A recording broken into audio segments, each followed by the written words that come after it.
kanë jetuar në komunizëm dhe thonë që ishim mirë atëherë kur ishim keq?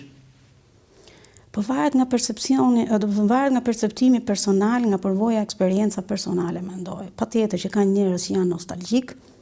Po si nëse, çfarë? Sepse kanë qenë pjesë ndoshta e nomenklaturës. Mund të kenë qenë njerëz që në statusin ekonomik, social, mund të kenë qenë të mirë, por nuk mendoj që nga shtresa e njerëzve që kanë vujtur në komunizëm, nga shtresa e njerëzve me një logjik normale, për të kuptuar që komunizmi ka marrë ka qenë një diktaturë, ku nuk ekzistonte liria, nuk ekzistonte respektimi në aspektin e të drejtave natyrore të individit, që dhe drejta për të besuar në Zot, që të mendoj, të ketë mall për periudhën e komunizmit. Por nostalgjia është e kuptueshme për shumë rrethana, pra.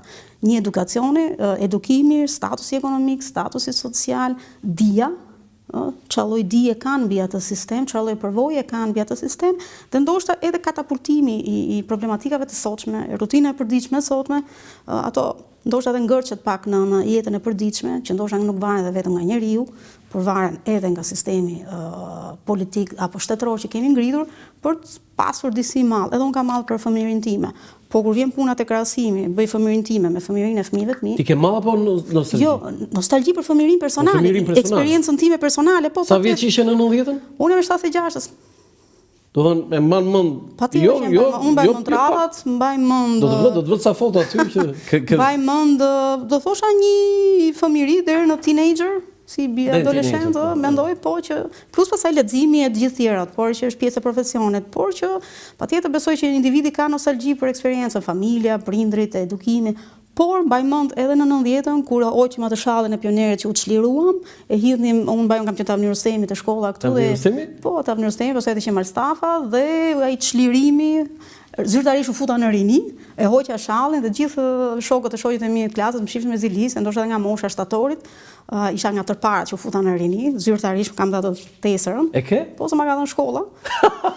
Sa burgë. Dhe po çlirimi i shallit, një fëmijë 14 vjeç sa isha, çlirimi që hoqja shallin e kuq pionerëve që bënim atë radhën spartakiane. A kemi dënuar ne komunizmin ashtu siç duhet ta dënonim? Kjo është pyetje kështu, $1 milion. Po formalisht e kemi dënuar, sepse Parlamenti shqiptar ka qenë në 96-ën që ka miratuar rezolutat europiane, ka dënuar figurën e Enver Hodës. Problematika që ka ky vend nuk është problemi për dënuar se dënojmë kollaj, problematika është të merremi seriozisht me atë periudhë. Ta dimë, ta kuptojmë çfarë ka qenë komunizmi në Shqipëri, cili ka qenë roli i komunizmit dhe pasojat e komunizmit, apo trashëgimia sot e komunizmit në Shqipëri. Kemi shumë pak aspekte të thoja të suksesshme për sa i përket, mendimi im gjithmonë, për sa i përket të përballurit me diktaturën komuniste dhe me politikat e kujtesës që janë të rëndësishme. Dhe politikat e kujtesës nuk është thjesht një plak për kujtimore.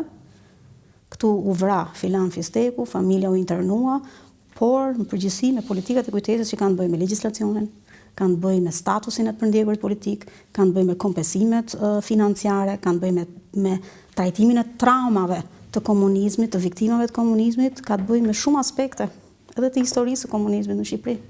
Enriqueta, ti je autore e disa botimeve, po unë do t'i them një nga një tani të gjitha botimet e tua.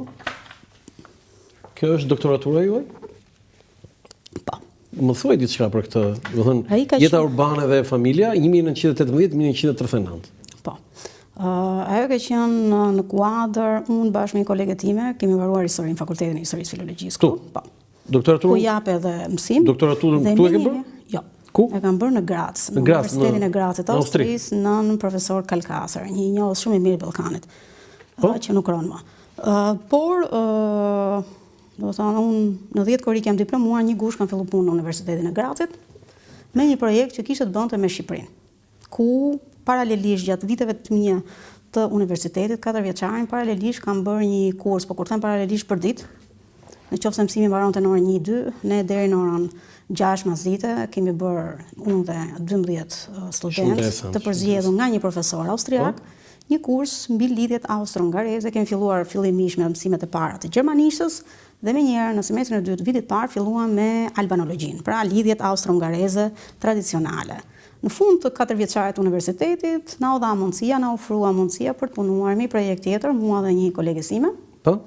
me të cilën punojmë dhe në Departamentin e Historisë, masi jemi kthyer të dyja nga Austria, në Universitetin e Grazës mbi regjistrimin e parë të popullsisë së 1118-s të bërë nga Austro-Hungaria. Sa banor kishte Shqipëria 1118-ën? 1118, unë nuk e di Shqipëria, por di zonën e Austro-Hungarisë, ku janë mbi 530.000 banor. Po zona e pushtimit, si quhet në Shqipëri, që shtrihet deri në Shkumbin, Vjosa. Quhet që na kanë pushtuar në Austria?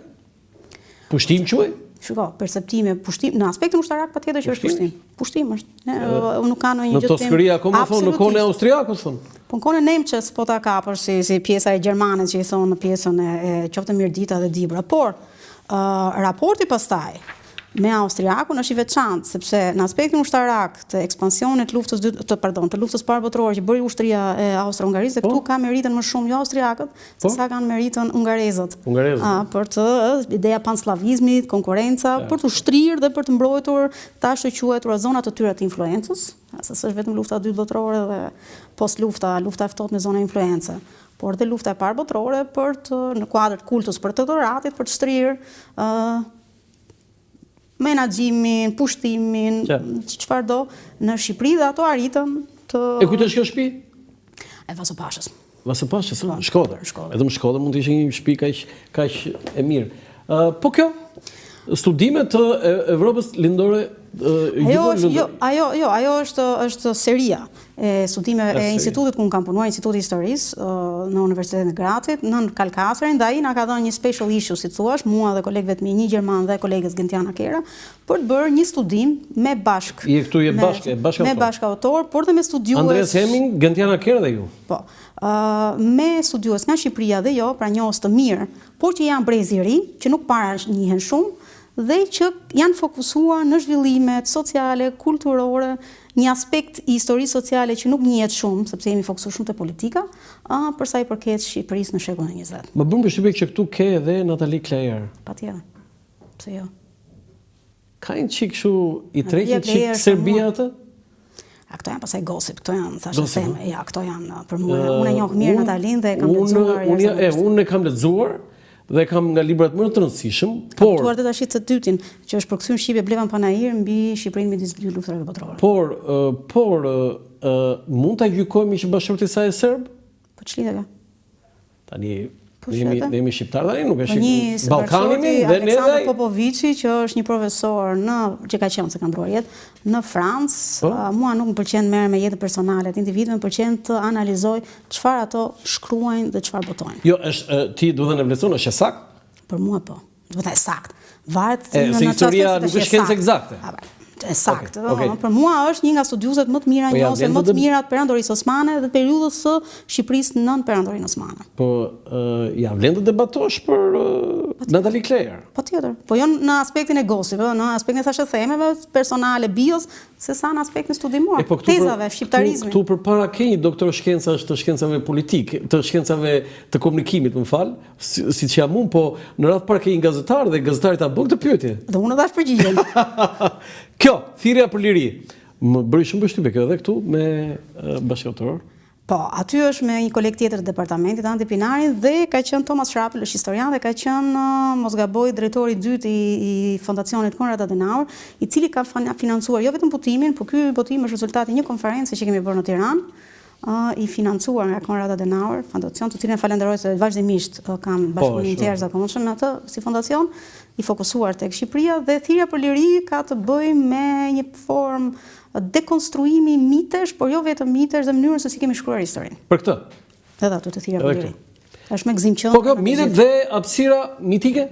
Ajo ka të bëjë me një projekt që ka qenë në Braunschweig, ka një institut Georg Eckert, institut për i fokusuar tek edukimi, tekstet shkollore dhe jo vetëm. Dhe ai është një projekt, ai është mitet në tekstet shkollore dhe në hapësirën shqip, në hapësirën të themi shqiptare, jo vetëm Shqipëri, por në Ballkan.